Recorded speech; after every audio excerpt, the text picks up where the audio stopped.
since you have mentioned this feeling sleepy thing, and you're finally feeling a little less sleepy, here's a counter proposal, because you've also said that Mouse has been high energy. Now, is it possible that Mouse is doing the classic cat breath and life steal when you're asleep? Yes, I think we've cracked the code. Sense. Yes, because I think you were feeling tired in San Francisco too. I'm notoriously sleepy. I'm a sleepy guy. and as we all know, correlation equals causation. Therefore, 100% every time. It's Mouse. Yeah, without a doubt. Little gremlin. Whatever. He deserves it. He's a hell of an incubus, and that's okay. If I have to have one. Non-sexual incubus. Non-sexual, no. I do dream about him a lot, though. Not in a sexy way. Ew. Yeah. Just that he's your little companion. If you're dreaming about him, that's probably when he's stealing your life force. Yeah, he's just always around, stealing my life force, showing up in my dreams, whatever. Yeah, you're like, shoot, I'm late for the test. And then Mouse is like, you're not late. Why don't you calm down? Yeah. Why don't you take a seat? Relax. No reason to get up and move around or anything. You don't need to anymore. I got you. Now that's fun. The idea of a cat or a dog, really, any domesticated animal, like shushing critter. You. Yeah. He does. When I roll over at night, he does put his paw on me. Aww. If he was comfortable. He's like, "Hey, no, yeah, don't move." I'm moving. Calm down. My dogs tend to, Rocket will kick. Aww. So if he's comfortable and then he wants me to pet him while I'm laying there, or he's like, don't move, he will kick a leg at me. Magnolia's been doing more of the cuddle buddy thing. So the other night when it was colder, she was up on my shoulder, curled in a little dog donut. And then after that, she got between my arm and my body, and had her chin right on the crook of my shoulder.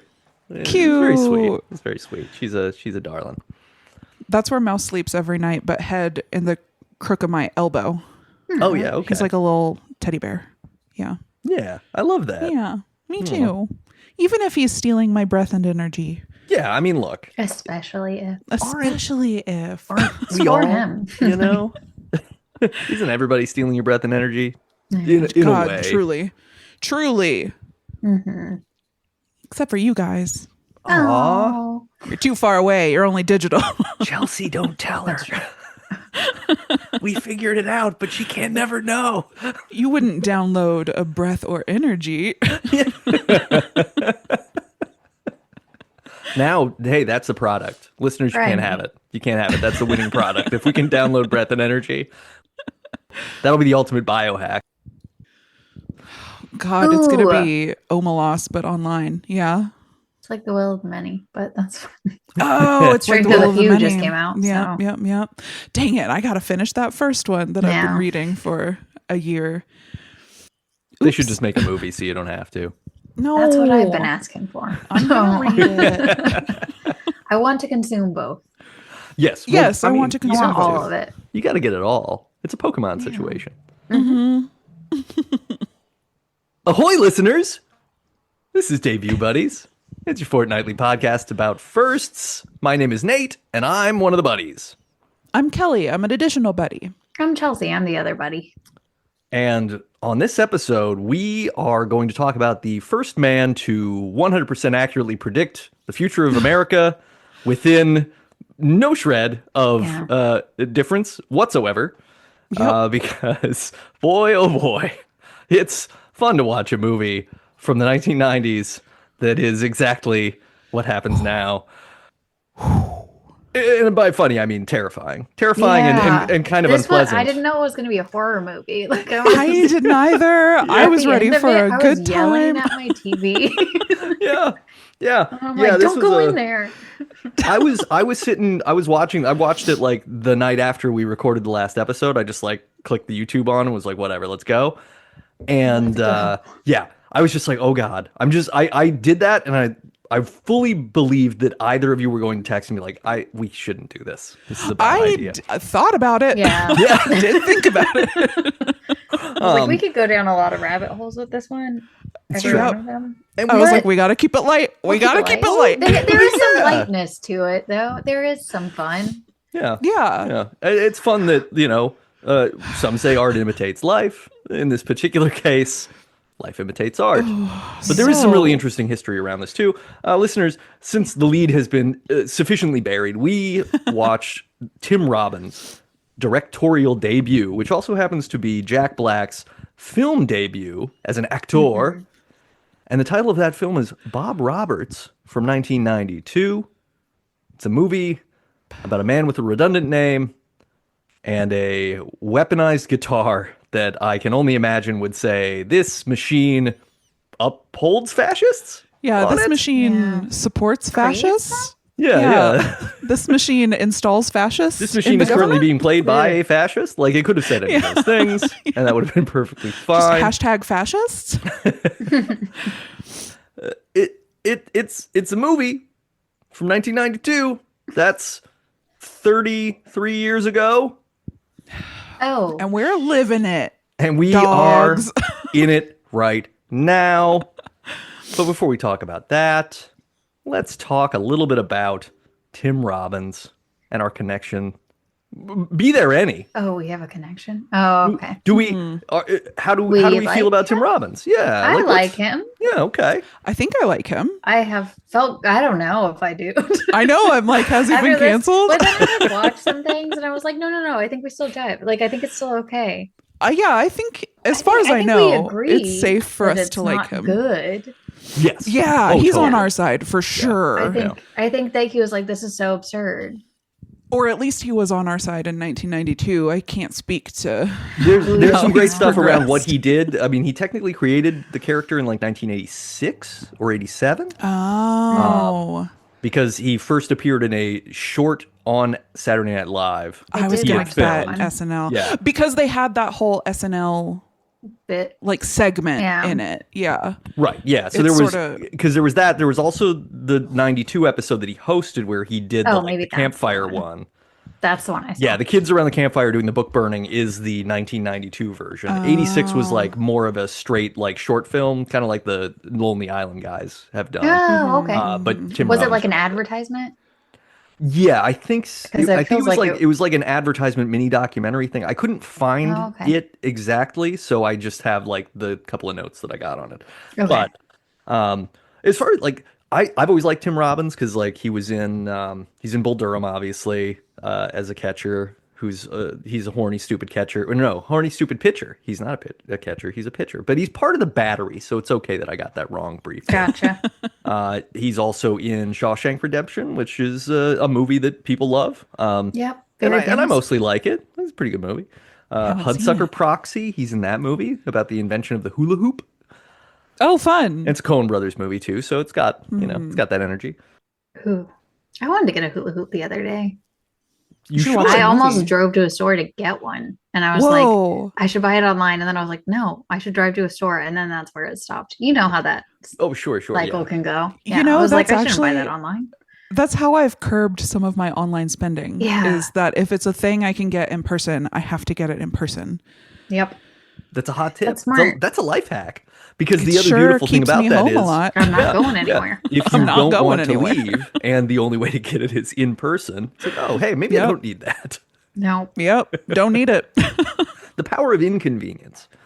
He's also in the very strange, but I think first Marvel movie. So if we ever wanted to do it, Howard the Duck, that George Lucas directed in like 1984, I think. Tim Robbins is in that. He's like a third tier. He's not one of the main characters, but he's in that movie. He's like a Jack Black level. Yeah. He's like a little more than Jack Black and Bob Roberts, but definitely floating around the background. But yeah, I've always liked him. He's also like really tall, and I just remember he's so tall. It being that he and Susan Sarandon were in like such a lovely long-term relationship. Yeah. They were never they didn't ever marry each other. But it was a cool, these people have been together for, it was like 20 years or something before they split up, I think. Gosh, that's a long time. Yeah, when she showed up in this, I was like, no, hold on. There's a background connection here because Susan Sarandon is more than this. Not going to play a newscaster on the TV within the movie for one scene. Yeah, totally. No, that's a like, hey, honey, would you be one of the goofy name newscasters in my movie satire? It seems like he had a lot of friends. Like every time I was like, I was like, James Spader, what are you doing? Yeah. I was like, man, James Spader. Yeah. Glad you're here. Mm-hmm. This is like vintage James Spader. It's classic post 80s Spader where he's no longer like the yuppie douchebag character, but he's not yet moved into the Boston legal / I guess what is a person of, wait, what is he on now? That one. I don't remember. Yeah. Blacklist? Yeah, Blacklist. There we go. It. Great. I don't remember immediately. No, I was going to say Blacklist, and then I was like, oh, is that the one with Canceled McCanceled? Which one? Oh, it's Looks like everybody. Is that who you're thinking of? Oh, you're thinking that of is House who of I'm Cards. thinking of. I am thinking of House of Cards. Yeah. I've always gotten the two conflated, have never watched... Actually... I watched a couple episodes of Blacklist. I've watched half an episode, not even half. I've watched a quarter of an episode of House of Cards. Here's how. I was acquiring House MD through extra legal avenues. Gotcha. Sure. Yeah, absolutely. And you deployed your own tiny library. National Guard to acquire it? Yes, precisely. And they got the wrong thing. They got me House of Cards instead. And like 15 minutes in, I was like, this is a lot of Don Cheadle and not a lot of Hugh Laurie. Oh, I think you're thinking of House of Lies, too. You are thinking of House of Lies. If it's Don Cheadle, that's House of Lies. But whatever, tomato. Yeah. No, look, there should be a law that every 5 years you can only have one show that starts with the word that is prominent in another show, right? So if House establishes himself as the Dr. Sherlock Holmes thing, like, no more houses. We're not doing houses for another 5 years. Just to keep people from getting confused. I mean, Look how confused I am. Doogie Howser.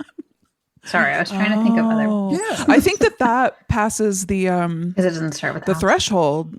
Well, Doogie Howser was 5 years before House, right? True. It would work under the rule. Yeah. Yeah. Now, if somebody wanted to start a show about a very young army enlistee in the 1940s, say, and call it Doogie Howitzer, that would be a totally different thing altogether. Yeah, that's good. Chelsea sees what you did there. Yeah. Howitzer's a big gun. I appreciated that. But yeah, the cast of Bob Roberts. Let me just list the people in this movie. You have Tim Robbins playing Bob Roberts. He's also directing the film. You have Giancarlo Esposito, everybody's favorite character actor who shows up in all kinds of stuff, and in Far Cry 5, 6. Oh, one of the Far Cries. He's is that a video game? Villain. He's the main villain in a lot of stuff. Yeah, but he was so expressive in this. Like you rarely see him that animated, at least anymore. He plays. He's very straight. He was so like expressive in this. I was like, this is so fun. Do the Right Thing, animated Giancarlo Esposito, right? Like, have you guys seen Do the Right Thing? Okay. No. Do you like how I shook really my head on an audio? Excellent Spike Lee movie. I think it's also 1992, maybe. It might be earlier, but anyway, Giancarlo Esposito's in that, and he's a little more of like. He's like I think he's like really touchy about sneakers in the movie. He has a small part, but everybody's like in a knit fabric in the neighborhood. Anyway, you also have Ray Wise, Laura Palmer's dad, in the movie. Yes. He's playing who's the surrogate in our current reality for Ray Wise's character? Oh. Because Alan Rickman is like a It's Don like he's a Cheney type. He's a Cheney, yeah, Dick Cheney type. Rickman's like Bannon and Miller put together, I think. Yeah, I don't know. Who is Ray Wise? Ray Wise might just be like he's kind of just like someone floating around. Yeah, he's just Mike Johnson? Oh yeah, he could be kind of a Mike Johnson type. He's like, he's sort of softer spoken. He's kind of there helping do the bidding, but isn't the main baddie. Yeah. He doesn't seem to have an ideology, he's not a good goodie. Yeah. Good. Gore Vidal Yeah. Famous author and essayist is playing Senator Brickley Paste, the stodgy incumbent. What a name. And apparently, so Gore Vidal was allowed to improvise all of his lines when he was doing the character. So basically, the character reflects all of his views, just in this very like, do it slower, do it more boring. Like he's everything. I mean, yeah. He's everything. He's everything. He's everything. John Cusack is in it as a TV host. Peter Gallagher is in it as a TV host. Which, oh man. So call back to me being confused about the names of things. I was like, is that Dylan McDermott or Dermot Mulrooney? No, it's Peter Gallagher. I guess I have three that I get confused. Peter Gallagher's all in the eyebrows. That's the only way you can tell the difference. Obviously, I recognized him with the eyebrows. You were like Sandy Cohen is not here. a names guy. That's I'm how not I... a names guy. Rickman, we already mentioned. Alan Rickman's in this. Susan Sarandon, we already mentioned, is in it. Spader, we already mentioned. Fred Ward is one of the newscasters as well. So lovely to see him. Brian Murray is the documentary filmmaker character. He's playing Terry Manchester. Now, do we know him? Is No. he...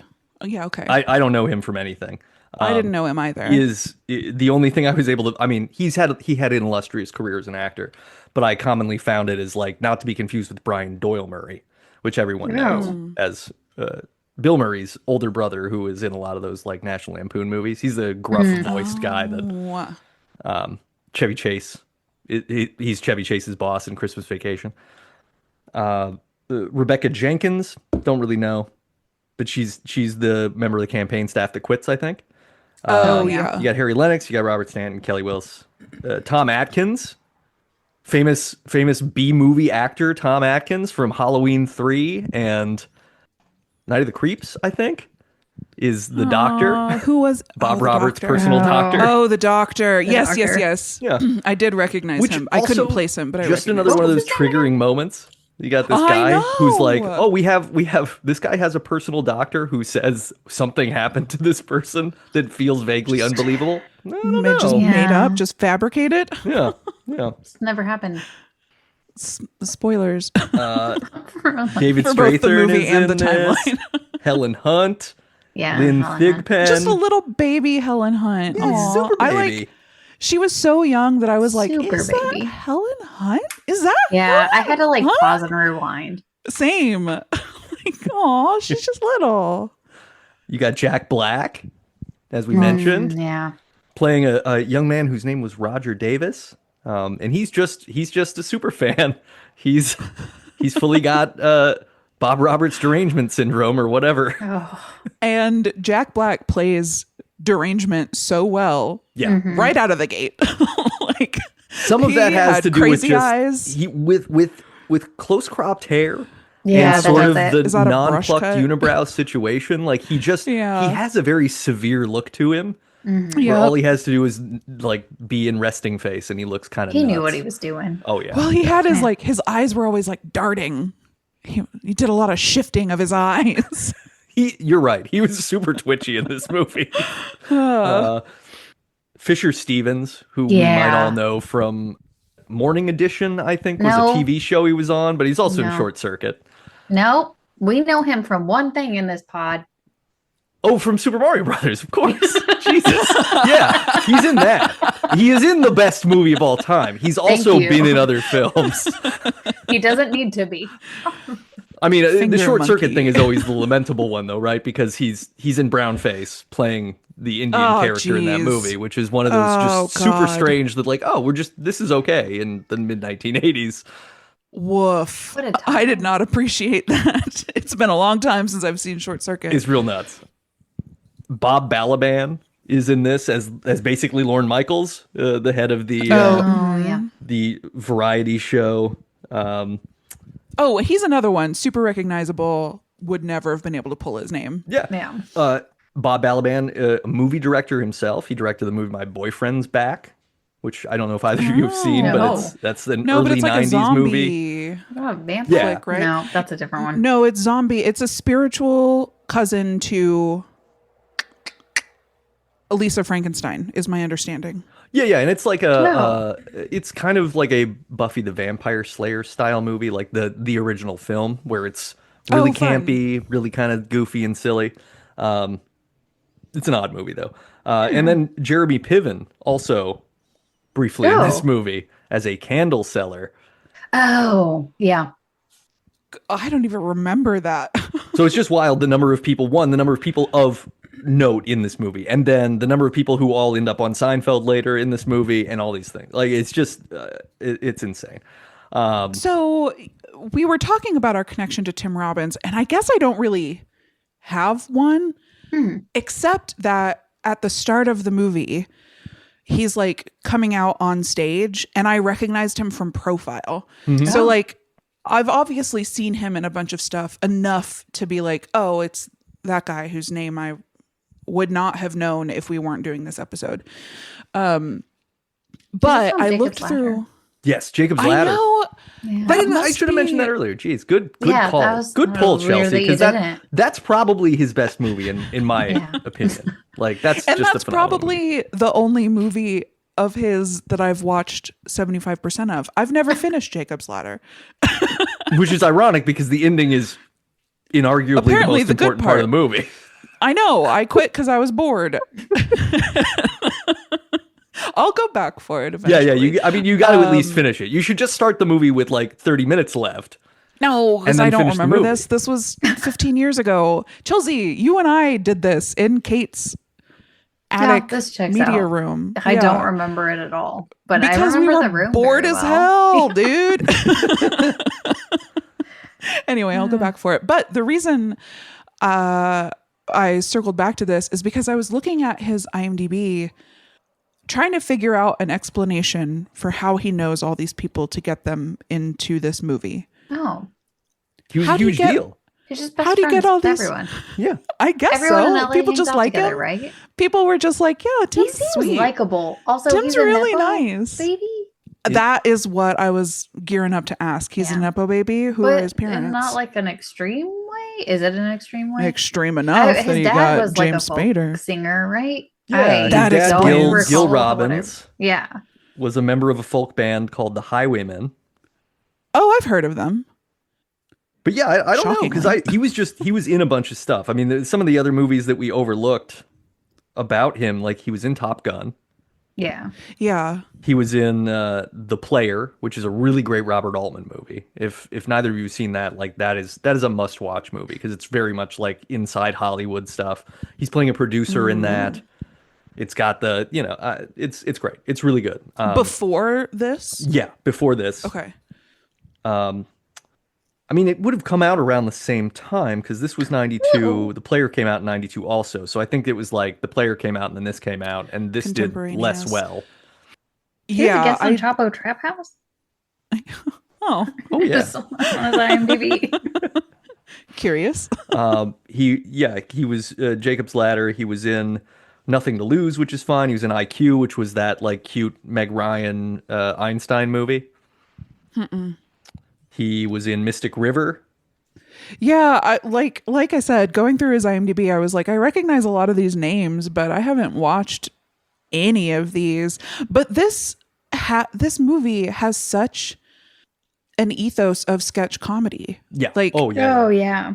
Like, I was looking through his IMDb looking for, like, was he part of a sketch group? It makes sense that it goes back to SNL.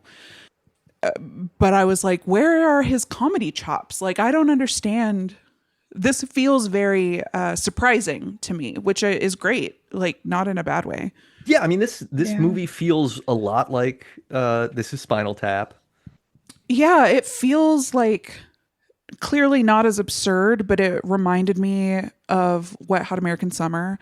Yeah. Like, it's got all of these like little, like there's the overarching story, but just like absurdity stacked on absurdity over and over throughout the movie. Yeah, because this isn't like a conventional plot arc. It's a mockumentary, so it is sort of just following you through everything is basically a bit that's self-contained. Yeah. And they all kind of add together to an overall ethos about who Bob Roberts is and what he may or may not have done. allegedly. You can't trust him. No, you fucking can't. So Bob Roberts is a right-wing political candidate who's running for senator in Pennsylvania in this movie in 1992. He has positioned himself as a like renegade conservative, a sort of folk hero, and he sings songs that are all just about how like people who are using the social safety net or maybe Or drugs. or maybe they just have opposing views to his own. Maybe they're just not actively wealthy. Those people are all garbage and disgusting. And every single one of the songs reminded me directly of. There's a clip that circulates on the internet, but it's from some Trump Mar-a-Lago dinner thing where he actually had a woman sing a song about how he won the 2020 election. And wow. when you watch that and compare that to what Bob Roberts is singing, which is also this revisionist history kind of thing, I was like, holy shit, this is like, it's God. terrifyingly. It's almost as if they watched this movie and went, hey, we can just do this campaign and it'll work. Because look, it works in the movie. Right. I was like, Tim are Robbins, they taking what did notes you do? from this? Yeah. Like they had to have taken some of the notes. Like Yeah, no, I mean it's astonishing. this is a thing where for this to have been pure accident seems unlikely. Like it seems so scientifically improbable that they had to have watched this and then what? I mean, how their close thing. was it to like Reagan and like what happened there? Well, this would have been right after. So like, yeah, they're basing like the whole there's a controversy that Bob Roberts is involved in where they were using private planes to fly drugs into the country. That he is Giancarlo Esposito is an investigative reporter from I think just like he's an independent reporter, but he's trying to pin this. His newspaper was Troubled Times. Yeah. Okay. Or something equivalent. That bring that back. Like if that URL is available, we should just do that and start our own paper. But so he's trying to pin this controversy on them because it appears that him and a bunch of the people in his campaign and his funders are all involved in this. And yes, it's almost exactly like the Iran-Contra scandal. And put that in your hat because you'll need it for later. Oh, thank you. Yeah. Because I would not have. Nope, nor would I have. Thank you, Nate. Yeah. So yeah, it's nuts. They're definitely reflecting on Reagan controversies. They're also sort of reflecting on Bill Clinton's campaign a little bit because Bill Clinton was doing the like, I'm the fun, whatever. I play thing. saxophone. I play sax. Yeah. So you got these mix of these two elements that then in 1992 would surely seem like, oh, this is the most outlandishly impossible. Like our politics would never become this insipid. I know. And horrible. It's so. I don't know how many times I feel like crying on this episode, but it's gonna be a lot. Yeah. No, we should just let it go. Just talk through the tears because it's yeah. I mean, with every beat in the film, I was like, what? Yeah, I know. You're like, how is that happening too?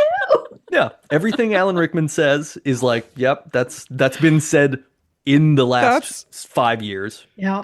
If not maybe yesterday. 5 minutes. Yeah, I'm not sure. Yeah, totally. I can't keep up You with just everything. don't have like social media, but it is the same. The dog whistling God.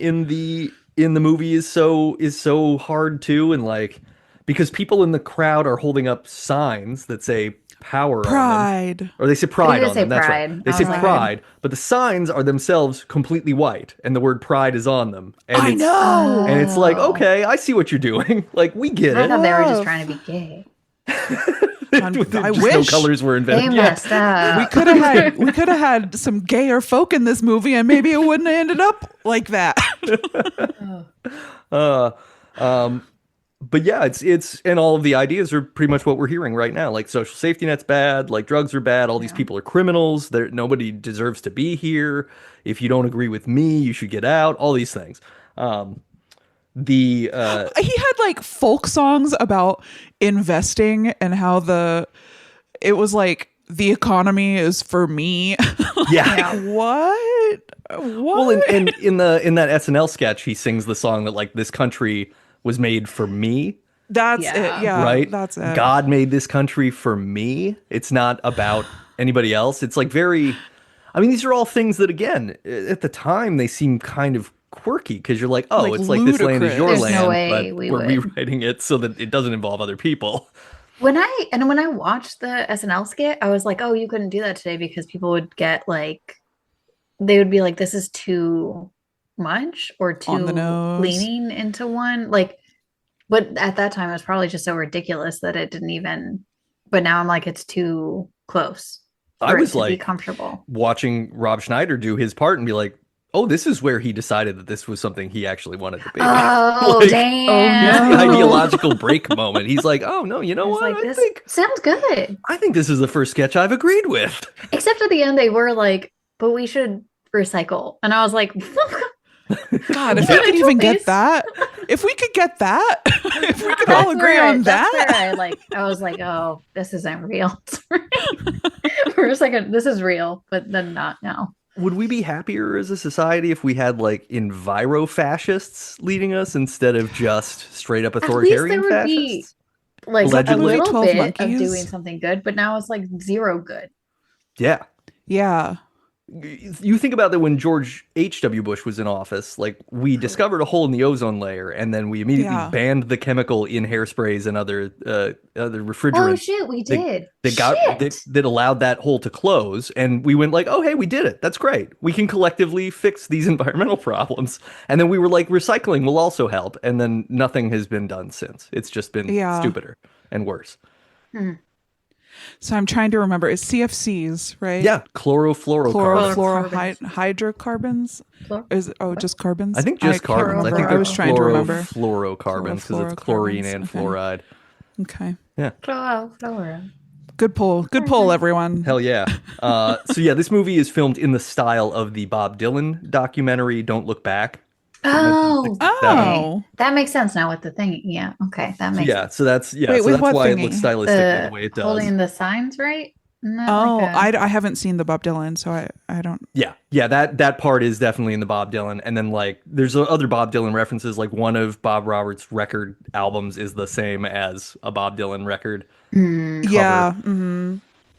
So we're doing a lot with that. And yeah, as I said before, the character was created for a 1986 short film that was on SNL, and then he reprised him when Tim Robbins hosted Saturday Night Live in 1992. Now, So wait, I have a follow-up question. Hit me. Did Tim Robbins create the character, or was it written by the SNL cast? He created for it. Tim He created Robbins. it. Okay. yeah, it's his baby because Tim Robbins is he's a noted leftist. He's always been like a hardcore Great, love that. leftist, and one of like he and Susan Sarandon were always admirable because they were one of the most outspoken Hollywood couples about like and being Yeah. like harshly Okay. outspoken, like this is Yeah. bullshit, not just like we should probably try to do better. Yeah, no, Susan Sarandon, I know, is like, she pulls no punches. Yeah. I didn't know that about Tim Robbins. I don't know. He's always like been in my periphery, I guess. He's like, you know, he's got this like he has this boyish Muppety sort of energy to him. Yeah, yeah. So it's just Like- yeah, but he's actually a very serious man. Having him in this role makes so much sense for the movie because he does have this boyish charm. He's got like such a like a welcoming smile with a little glimmer in his eye. Like, oh, I'm taken by you, Every now and then I you don't agree with hate any. him. Yeah. Yeah, Yeah, he's eminently like, oh, likable. like as a all of this person. is an act. And you're like, oh, I don't like what you're saying though. I hate everything that you're saying, but if I were just like, Not listening. if I weren't maybe? listening to the words, Yeah, like, yeah. I would be on board. If he was like a Peanuts adult and it was just wah, Yeah, wah, yeah. wah, wah, wah, wah, Perfect. wah. So His little like wink as he's singing, like, oh, that's cute. I like this. Wait, what was that? Sorry, what was that about? What? I'm what was sorry, that? you're too rizzed up to know what I'm saying. Don't worry about it. So yeah, to go to that episode of SNL, because this was fascinating. I found out some interesting stuff, so I got to share this. This was from a Cracked article about this particular episode, but he was hosting the episode in 1992 when Sinead O'Connor Oh, tore the picture of the Pope after singing Nice. War. Whoa. And I'm sure he was like, hell yeah. He was trying to like take down General Electric, who owns NBC, over the Okay. fact that basically like it's a company that says they make like dishwashers and light bulbs, but they also actually make a lot of bombs and shit that hurt and kill people. So they're Yeah. like, okay. Gross. We hate it. So yeah, so Sinead O'Connor obviously is banned permanently from the show, and then the next episode, Joe Pesci comes on and talks about wanting to beat her up and shit. Like all sorts of bad things happen Barf. after I that. didn't know about that. But Tim Robbins is here to promote Bob Roberts, and in his monologue, he does this bit where he's pretending that he's going off book. So he mentions the thing I said about, you know, them making appliances and triggering devices for nuclear warheads. And he says their slogan, quote, "We bring good things to death." Which I like as a person who likes wordplay and maybe going for the lowest hanging fruit when wordplay is concerned. I love it. Then in the sketch, Lorne Michaels reprimands him. But then at the end, Lorne Michaels wakes up in bed next to Phil Hartman, having had a nightmare about the show going poorly. Oh, what? That's sort of cheap. Yeah, it's real cheap. Stand by it. But I'm sure it's Stand the by only way it. that they were going to let Tim Robbins say that on SNL Yeah. was, oh, well, we have to make this like a thing where you didn't actually say it, but you were thinking about, this is me having a nightmare about you saying it. Yeah. But according to Lorne Michaels, Tim Robbins had much more like radical plans to do originally. So he was going to have a sketch about GE dumping PCBs into the Hudson River, and that got cut at the read through. Damn. Yeah. And Michaels said that was because it was too heartfelt and wasn't actually funny. So they just cut it because it's not comedy. This is a comedy show. Sure, maybe. I just don't know. Lorne is a coward. Come at me, Lorne. Ruler bird. I mean, I agree. If it's not funny, cut it. But yeah, but that also sounds like an easy out. Yeah, it's that very much sounds like the thing you say when what you really meant to say is, yeah, we couldn't do that without getting fired. We were so we didn't scared. do it. We Yeah. were scared. Tim Robbins also wanted to wear a T-shirt that had the GE logo with bars across it, but that never happened. Can't wear t-shirts. Primetime television. Got to wear a button up.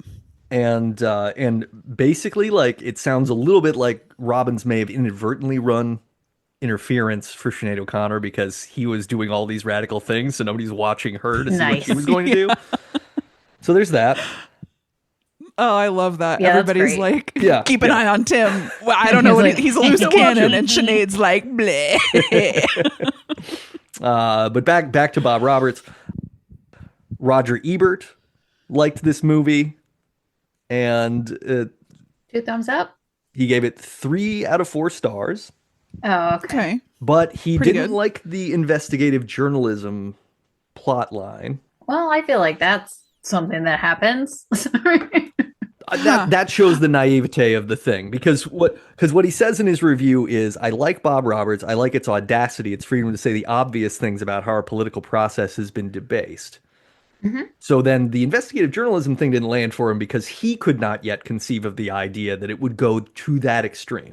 Did he ever go back and revisit this conversation? I couldn't find any revised No. reviews or discussion with Ebert later in life. So There unfortunately, should be a revision. critics liked the film. They liked how they were connecting him to George H.W. Bush, to Senator Rick Santorum, who we all remember as the frothy mix of blood That and guy. feces after anal sex. Boy, That's the Dan that Savage was thing. locked deep Ah. away in my brain. Right? But that's classic 2000s information for us. That sure is. Some critics didn't like the satire because they felt like, Too absurd. Could never happen. yes. Oh, God. Oh, Specifically, God. Oh, they said the God. idea that Reagan era politics and the rebelliousness of the 60s were too anachronistic to actually function believably. Just very cute, right? It's so cute. so It's such a quaint no. little thought that they couldn't have. But in 2018, Tim Robbins said Bob Roberts came true himself speaking about Donald Trump. Damn.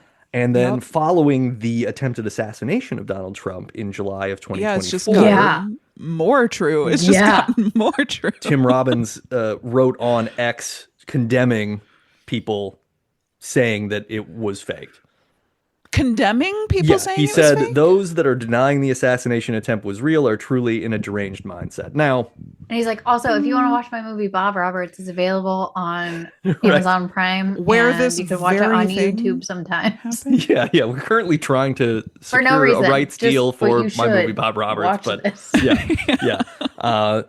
Which I mean, I we can't speak for Tim Robbins and what he meant and whatever. I can certainly see a circumstance where he might be saying that because it's his responsibility given the tone of the circumstances. Yeah, that's fine. But it's interesting. It's just interesting. We'll say that. It it's is just interesting. Interesting. A lot of Conspiracy things are theory interesting. episode, didn't we have? Do we have another one? Well, I mean, yeah, we probably need. We didn't cover all of them, and do. quite a few new ones There have are a lot emerged. that have happened. There's a Yeah. whole mess of them. The film won a Georges Delerue Award for Best Soundtrack and Sound Design at Film Fest Ghent in 1992. And one of my favorite episodes of The Simpsons is titled Sideshow Bob Roberts. Where Sideshow Bob runs for mayor and wins by stuffing the ballot box, but also does folksy things. Cute. And inspired by this film. I like that for the soundtrack, he said that he didn't allow it to be sold because he didn't want it to be taken out of the context of the movie. Yeah. So Smart. they never released it as an album. Because it'd be popping off these right days. now, we would be that's the only thing we'd be hearing. You'd be so upset. And it would just be put like on so many people's like It would just be on Instagram reels everything. and TikToks, and it would just be in the background of like a woman making a pie or something. It'd be fucking awful. Trad wife, Oh please. God. A trad wife making a pie. It would be getting remixed into, conservative country The music raps? songs that are Oh. pulling stuff. Well, yeah, they're like, I'm going for the rap one. but like, yeah, all the Canadian rappers that are obsessed with US politics. oh yeah. Oh, Yeah, it's mostly Canadians that That's a are niche. very. of course it's a niche. I don't know why I said it that way. Of course it is. Could it be a small collective of people with a strange proclivity? The movie itself is just kind of following his campaign around. He seems at times like an innocuous goofball because he's often wearing like a fencing outfit and they're fencing in the middle of a field and he seems very It's like silly. riding his motorcycle in his fencing Oh outfit. yeah, yeah. He's always riding his motorcycle in front of his campaign bus. Tour bus. Mm-hmm. Yeah. He's Where doing they're his little just doing concerts. stock trading. They're just day trading. Yeah, in they're the just tour day bus? trading on the bus. Yeah. Oh, brother. And in fairness too, like all of the financial advice rings true to the kind of like gross wealth influencer people who are like, for Yeah. sure. you're just not working hard enough. You got to take these risks, do this, do that. It's just interesting how like every layer of grift in our modern society is on display in this movie. And it's just the same. Pointed out, it's just the same, but it's like it's presented in the film as an exaggeration, and then in 2025, you're like, buddy, I think they might just be getting started. Yeah. We can take Could the we do X a off remake? of this. I think we're just Yeah. exaggerating. If we modernized it, it would. Oh, it'd just be the news. Sorry, my bad.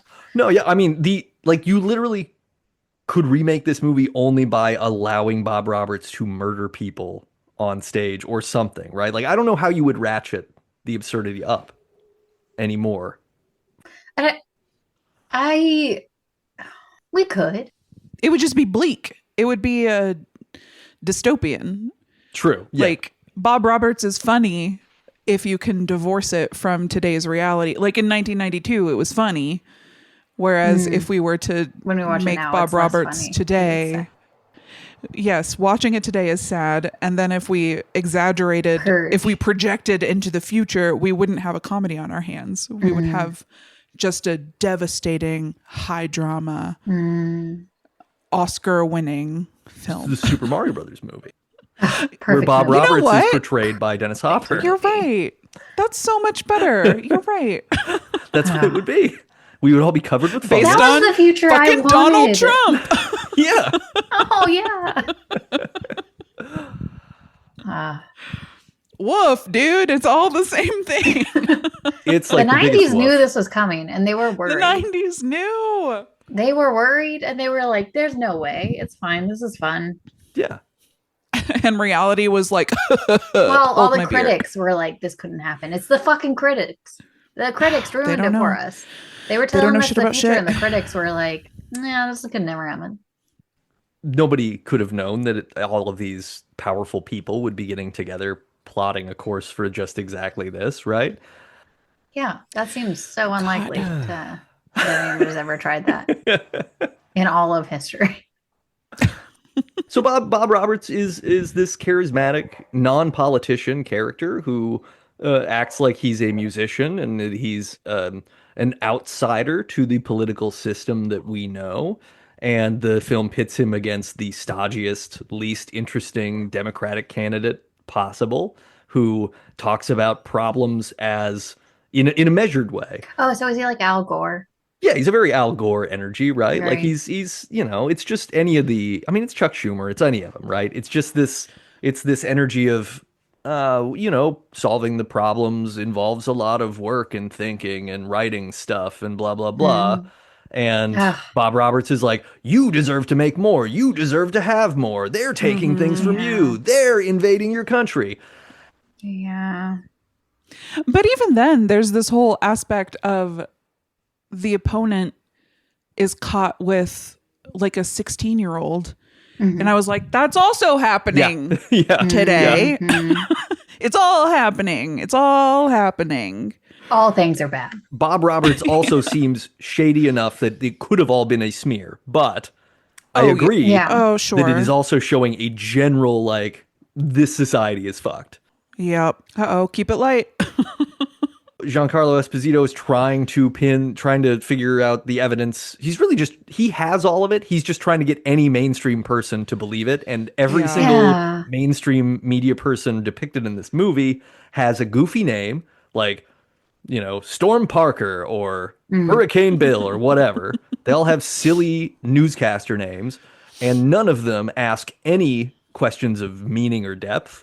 And they all kind of nod, and half of them are low-key, just like, yeah, I totally agree with you, including Sandy Cohen, who's just like, yeah, I'll take a they pin. they just give him the runaround every time. Yeah. Except for the They're one. like, except for the one. Yeah. Who was like, I don't like you, and I'm not. Yes. Well, she was Really wonderful. happens. But that was also a thing where I was like, oh, fuck, this is real too. It's just one Yeah. person being like, your ideas are disgusting, and you're single-handedly setting this country back 50 years. And she just happened to be a woman of color. Yeah. Because the movie had a perspective on who would have to do the fucking fighting. Well, and I was thinking about that scene in retrospect, and I sort of wondered if part of the motivation for including that scene, because she doesn't come back. She's just in that one scene at the start. I wondered if they had to put that in, like if she wasn't in the original cut, and then when they played it for audiences were like, yeah, I love Bob. He seems great. And so they were like, okay, we have to put in a character who indicates that he's bad. Like we have to prime the audience. Yeah, because because it's a documentary, it doesn't have a perspective. Yeah. I mean, it does, but not really. Like it's not like it's an Errol Morris documentary. There doesn't feel like there's an imposed. It's just not overt. Like Yeah. So that's like the one serious scene in the movie. Yeah, because it's that, and then what the woman who works at the Saturday Night Live Pulling the plug on Oh, things. yeah. But she doesn't say a big thing, or I mean, most of what she says is in the way background, distant off mic kind of thing, where you sort of hear some of it, and and she's disgusted that they're platforming this guy. Which I mean, hey, who else was platformed shortly before an election on Saturday Night Live? and Who had his on a hair lot of tousled by podcasts? Jimmy Fallon. Oh God. It's interesting. It's just interesting. You know, it's just interesting. Yeah, it's just like that Chinese proverb, may you, or curse, Yeah. may you live in interesting times. We do. It's We interesting. do. It sure is interesting. I want the least interesting times. I want to go back to I'm ready to be bored. like Yeah, what is seriously. Give me the boredom of stuff I'm ready not to be happening. bored. He's gaining ground in the polls. The scandal against his opponent about the underage girl is going on. He's touring around just saying more and more outlandish shit. Nobody can pin anything on him. Giancarlo Esposito can't get anybody in the mainstream media to listen to him.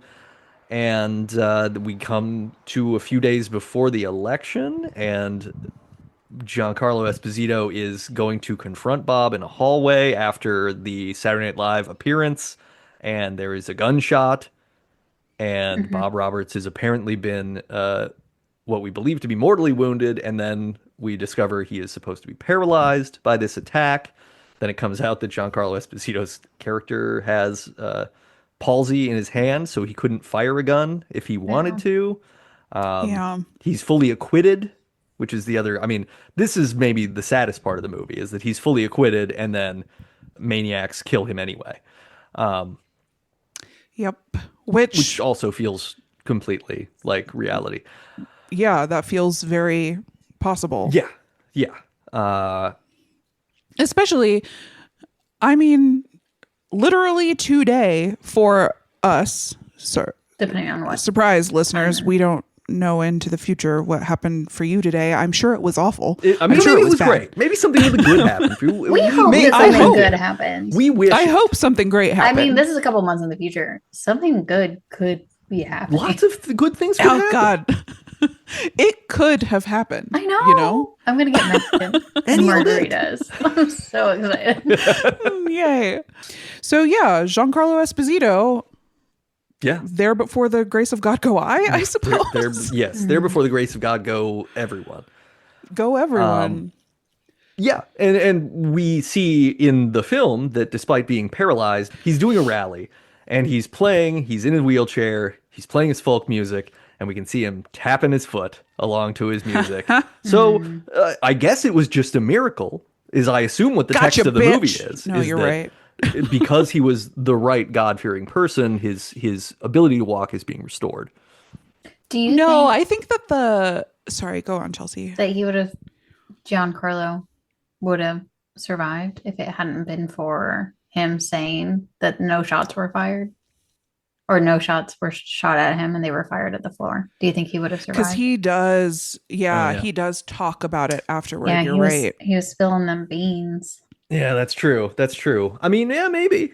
It also just seems plausible that he was connected to the idea of a crime against a person who has a religiously fervent sort of following that doesn't necessarily adhere to morality or ethics any longer. Yeah, but he was okay. Did I have a different version? Okay, I didn't have that he was killed. I have that he did it himself. Whoa. Which really? is not I had true. that he was killed. Okay, that's where I have that he killed himself is what I watched Where did you no watch way. it? on YouTube, and I thought we all watched I the watched same it on thing. YouTube. I thought we all watched the same Okay. thing. From Lucasfilm? Yeah, well, I thought that that's what happened at the end is that he said he killed himself and he took his own life. And I said, that's crazy. And I remember pausing it and running to tell Ryan because I was like, you have to hear this crazy stuff that's happening. Whoa. Because this is too much. Huh. Yeah, because I'm pretty sure what I watched I was he almost was want to like killed, 'cause- pause and like go. We'll do it at the intermission. We'll do it at the Yeah, intermission. we'll do an intermission scrub to just double check our work. Yeah, what I recall was that it was I could have said just he was interpreted acquitted. it that way. There was he appeared then to interview. be like, yeah, Yeah. you know, they shot at the floor. We're gonna get this guy, whatever. Then they just said at the end, it was like, hey, they got him. And then they were talking about how he had moved somewhere rural, but a group of people had like found him. Yeah, okay, I may killed have him. just gotten Basically, like it sounded like he was legit lynched, is what the end of the movie. That's what it sounded like. Oh, Yeah. damn. Maybe I was multitasking. I don't know what happened. I don't know how I know interpreted that I was multitasking. So I feel like well, I if could both be of you wrong. guys got it and I didn't, like 2 against 1. I feel like Yeah, 2 but against this 1. isn't a representative sample size either. There's only 3 of listeners, us. write in and let us know. Yeah. What happened at the end of Bob Roberts? Have you seen it? Have we? Because then when I heard that, I was like, oh yeah, that's also in the news. I mean, it's people keeping people quiet and saying it's one thing when it's another thing. So I just thought that was another notch, and that's why I was like, what? Shit. I don't know, because I would believe it either way as being in the film. I think that either way makes sense in the movie. Maybe it's up for interpretation. Maybe. It's the artist, right? It's subjective. Yeah, words belong to their reader. Yeah. We're doing the postmodern interpretation. So I'm going to hold on to that, and that's going to be how I interpret it. But yeah, then the movie ends. No comeuppance. Like nothing but bad I do happens. think if we are watching the whole film as a documentary, like as the documentary being made with the maker, I think that the reason he shows the tapping of the foot is because he's telling us. Around. Yeah. He's telling us. Like we see a couple scenes of that throughout the movie. Like there's a weird section. What did you guys think about this? Ooh. There's a weird spot where the filmmaker, the camera is like outside in an alley maybe, and there's a group of people. Were they chanting? Oh. Were they praying? And I think it's Laura Palmer's dad who comes out and says like, let's not show this, and ushers the camera back inside. What was that? Okay. He says, let's not show this, and ushers the camera back inside. And I was like, what? Oh, are we making it mystical there? Because I think that it's not necessarily mystical, but I think that it plays into this cult idea. Yeah. Like all of the kids who are obsessed with him all wear those trench coats. Like they all wear the same costume. And when we see them like waiting on the returns, they're like standing outside in an unnatural grouping, waiting for the counts to come back. Like, I think it's just indicating like a culty aspect of it. But I was like, what were they doing? Because it didn't sound like prayer. Like it sounded like they were all speaking at the same time, which I guess some people do. I was gonna say, I thought it was just something with drugs and maybe it was drugs. Maybe it was drugs and money. Oh yeah, it was that's probably how I put it up. Because the other thing was that they were kind of in the campaign office or whatever, and the camera was sort of set on the table, and we were catching Bob was reacting to the fact that they were raising this concern about the drug plane thing, and screaming and there about were it. Young, likely sex workers. Oh yeah, in the van as well. Yeah, I mean, it's got this movie has everything, people. It's got everything. It's got it all. It's a great movie. It's a really well done movie. It's really well acted. Yeah. It's excellent in every way. And it's agreed. I think that shocking. It's so difficult for me watching it to have the cognitive dissonance of like, this is a good movie, but I am physically ill experiencing I'm physically ill. Yeah, it was very like, wow, this is really fun. And also, this is a nightmare. Yeah. We're living in a nightmare. Yeah. It's like, this is not, it's just not satire anymore. So it doesn't hit like satire. It's like, why are you doing this to me? Why the past? Why would you come for me, the past? I'm already here. Yeah. It was very much a roller coaster watching it because I was knitting while I was watching it. And so sometimes I would accidentally distance myself from reality and just be having like a nice time. Yeah. And then a new beat would happen and I'd be like, fuck. Yeah. God damn it. He broke so many needles that night. Dropped a lot of stitches. If you could imagine the last 12 years condensed into an hour and a half, and it's just like, every single thing that has been in the news or on the news or going on right now was happening. What of the prophecy hasn't been foretold? Exactly. Like what has not come? What we should be keeping an eye out for? I can't talk today. What should we be keeping an eye out for? Oh God. Yeah, I don't know. I don't know. I don't know. What hasn't been? I don't know. Foretold? Listeners, has he watch made this more movie. Movies? Should we watch more prophecies? Yeah. Does he have more? I mean, maybe that's the thing. Maybe we should just become prophecy buddies, to come? and we start finding all the movies that have come true. We're gonna start worshiping Tim Robbins as our Nostradamus. Like, I don't know. Yeah.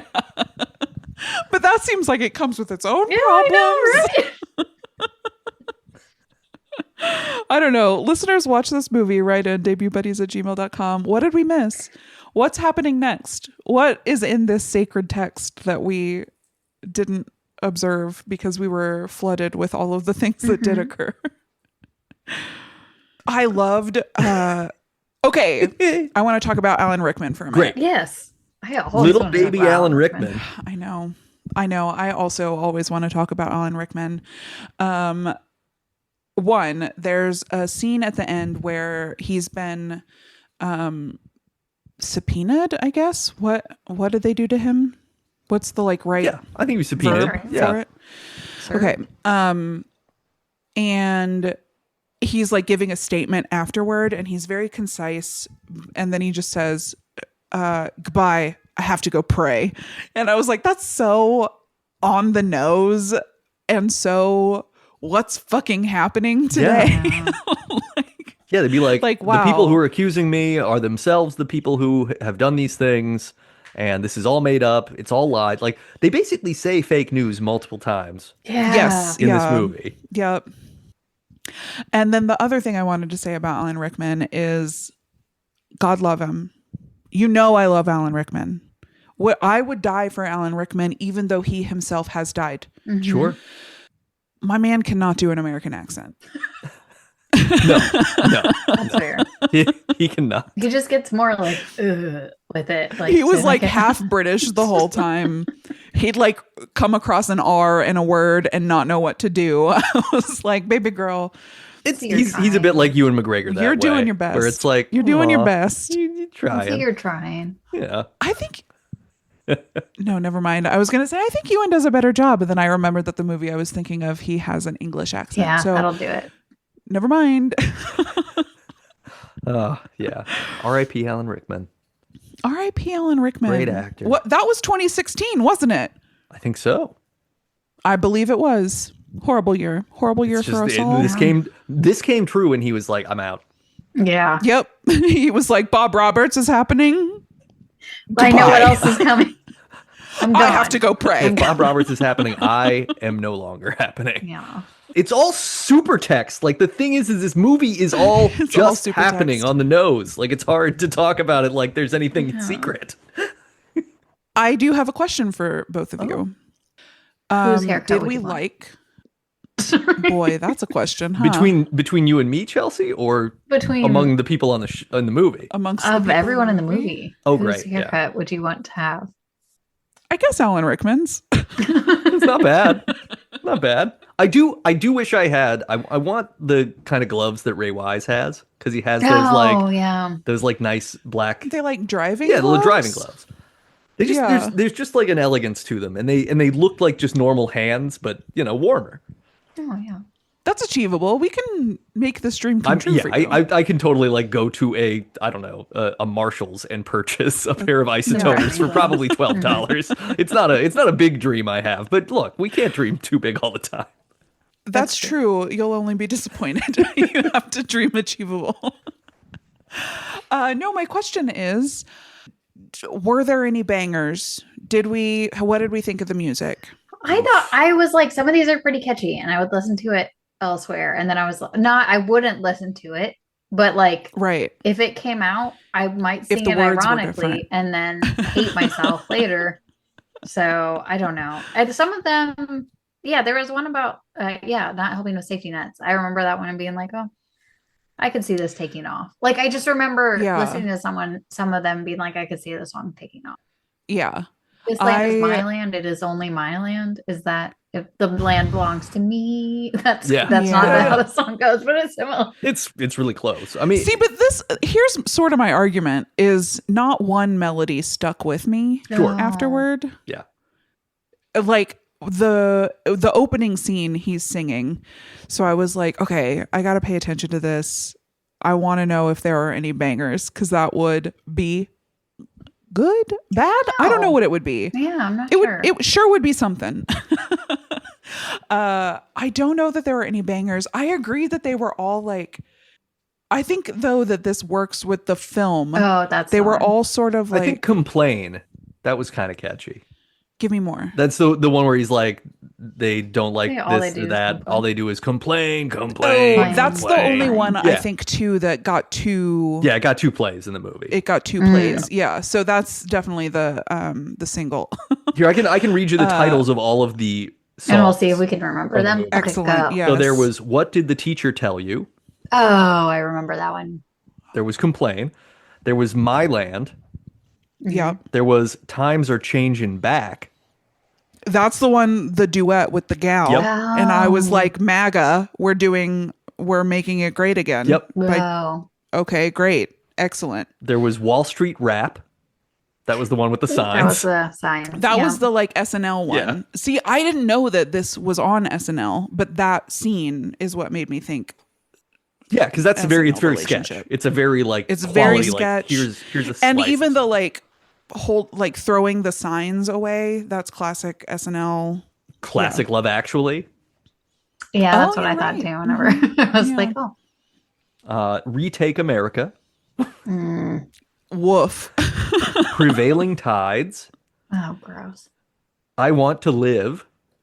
Yeah. Oh, that one was funny. That got a whole music video. I wondered if that would play for children, because I know music videos aren't that big anymore. Oh yeah, like with TRL for us, that was huge. I wonder if a Gen Z, if a Gen Alpha watching this would be like, what is this weird interstitial? What are we doing here? Why is he dressed even like with that? the titles and everything? Yeah. Well, I think that the titles almost make it more curious. Like if you've never seen a music video before, you wouldn't know that they have this? to put the name of the song and the artist and the album and the record label and the album, producer on the thing. Like what? Why is he dressed like that? Why are there soldiers suddenly in the movie? Yeah. I don't know. Curious. Go on. Sorry. I Want to Live. Drugs Stink. Yeah, right? Yeah. That's not how it goes. This World Turns. Does it? Sure does. Beautiful Girl. We Are Marching. The Voting Song. And then it also has Woody Guthrie's I've Got to Know, which is not, he's not playing that. Funny little note, too, is looking at this, I know now what Tim Robbins' songwriting company is called. Oh. It's called Robbins Egg Music. Oh. Cute. Yeah. That's cute. Cute. Because it was him and his brother who wrote the songs? David Robbins is a co-writer. David, I was going to say Doug. I was so close. Yep. Music and lyrics. So yeah, that's fun. And he sang it, right? It was him. Yeah, Tim Robbins sang. It wasn't like lip singing. David produced and arranged everything. And then all of the like horns and stuff are arranged by another guy named David Campbell. And then you have backing vocals by Kelly Willis or Gabrielle Robbins. Did Jack Black back in one of the songs too? Oh, I think he sang in one of the songs. That's so fun. Or I'm making it up. But let's make it part of the lore. Yeah, I think we should just believe that happened. I think it did. I think I looked it up, and I think he sang part of it. He sang on the background version of that. Especially with him being so young, so green in his field, I wouldn't be surprised if that was like an uncredited situation. Yeah, they'd just be like, hey, cool, you're part of like the chorus, whatever, the backup singers. We don't list you. Because you don't always get listed. You're an extra. Yeah. He apparently also thought that this was going to be his big break. And then after that, he didn't go on. He did go on to do that movie Airborne that I talked about that time. And then to be on an episode of The X-Files. Yeah. So he thought he was going to become a huge movie star after this movie. And that did not happen. And he was he had a couple more years of being in shitty movies. Never Ending Story 3. Is it a shitty movie? I don't know. I mean, they said it would never end, so there really should be at least a third one. Yeah. Love Jack Black. That's a well-established fact on our podcast. We're big Jack Black fans. That's right. You can go back and listen to our episode on Tenacious D's first album. Yeah. I mean, once you go black, you don't go back. is my understanding. And that's how what they say. we feel That is about what they Jack say. Black. Mm-hmm. It's time for the MouthGarf Report. The MouthGarf Report. Open wide for some lasagna. I hate Mondays. Yeah. All right. Why do you like Okay. Because he's righteous and he sticks up for you. It's when he's talking to the In what kids, way does right? he stick up for you? He believes in America, believes in making money, being rich. He's not one of those sensitive liberals that makes you feel responsible for everything that's gone wrong. God, Have yeah. you heard about his connection to the failed savings and loan and his involvement with drug smuggling? No. Yeah, I heard about that. That's bullshit. It may be, yes. It's the press. They always lie. That may be as well. He's got something on his forehead. Calvin! Roger Calvin! He's dead! He's dead! They got him! Who's dead? Bugs Raplin, he's dead! There was like a news thing that talked about it Yeah. right after, and the news thing is where I am.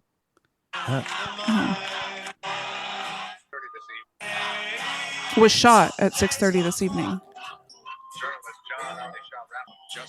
No, I was wrong. Yep. Outside the 3rd precinct in downtown. Undoing injustices in the criminal system. Yeah, I think remember I that thought that they were now. describing him shooting the other guy, Ah. and then that's why I was like, oh. The as yet unidentified radical yelled at reporters and police, saying that he is one of many throughout this country, and that his action is the beginning of a new era for justice. Oh, I remember that. part. Ah, Okay. new era This for is bad. justice. Never It's mind. so Yeah. If you could, it's bad. I was It's wrong. it's bad. I take that back. I take what I had said back. But I think I just like everything that was happening. I'm going to leave the clip in. I think that's Because good. Yeah. people need to hear Jack Black saying all those things too, because those are exactly the kinds of things that are currently being said on social media about everything. So yeah, you can purchase this movie on a platform or watch it somewhere and like put on an eye patch for some reason. You can do that too, but you guys should watch this movie. It's sad. Yeah. You should definitely experience the movie. It's sad. It's also funny, It is. but it's sad. It's Yeah. the funny kind of sad and I sad think it's kind of really funny. if it weren't so sad right now. I think I if know, we were in a it's a different real- time, we It's a would real. feel different. There's a lot of tension watching this one. Yeah. Yeah. A lot of There's a attention lot will of be friction. inside you. That's exactly where it is. MouthGarf. Yeah. Mouth Earth garf. in the mouth.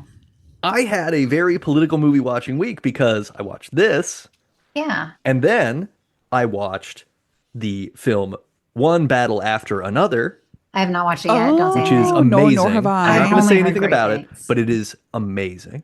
Okay. Okay. We'll talk about it next year. Yeah, you know. I was gonna say next we'll talk week, about it and then this I was year. like, I have I to think see a this is different our movie. first of 2026 episode. Okay. I think it is Sick. January 4th. No, we'll talk about it next year, but they'll listen about it this year. Correct. Yes. That's right. I also watched 2025's The Running Man, directed by Edgar Wright. Yeah. Lee How was Pace. it? Yes, Lee Did Pace. you know? Yeah. Pace is- I I've didn't, been and saying that's why I wanna do be- not that's wish why I to wanna watch it. Lee Pace is Now I'm too interested. Well, no. No. Tall. No. I mean, He's a perfect he's tall. just he's an extremely tall man, Beautiful. Yes, I like and it. he's like Man. he's a very slender tall, Yeah. He's an elf. but he's not a sometimes. slender man. He's an elf sometimes. He's not like David Tennant slender. No. Nor He's a like creepy buff pasta. slender. No, he's like perfect. He's like buff slender, but like dense slender. Yeah. Yeah. Ooh, yeah, and embodies Like dense bodies. buff. Yeah. Mm-hmm. God, Sorry. bodies, bodies, bodies. Great film. If you want to hear Well, us this is a talk more Lee about Lee Pace Pace, fan club. yeah. If yeah. Welcome back to Chelsea's Keeping in my Pace. love. Yeah. Chelsea's in my love for Lee Pace goes So deep. way back, like almost to 1992, if I'm being quite honest. But you can hear us listen. hear Sorry, us you can listen to us talk more about him over on Never Show the Monster, where we discuss the movie Bodies, Bodies, Bodies, which slaps. It's a great movie. Also, The Fall. We should talk about The Fall on here sometime. Isn't We that should one of talk his about first The Fall sometime. One of Yeah, the dude. first Lee Pace movies. Anything the is a first first Lee if you Pace try movie hard that enough. we did on the podcast can be an episode. That's fine. Is that the first one? Oh, we've been missing out.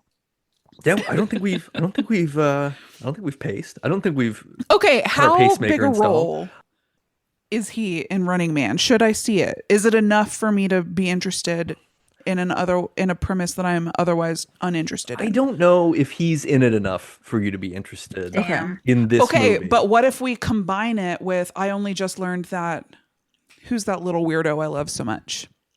Michael Cera? Horrible. That's the one. Wow, what? Oh, hey, we got there very quickly. Surprisingly quickly. He's good. Here's the thing. The movie's like... Combined, is there enough for me to care? Look, you love unabashed exploitation level. Everything sucks, and these corporations and the government puppets that they own are ruining everybody's lives. Yeah. We got to fight Stephen back. King, right? Yeah. But I don't love Stephen King is the thing.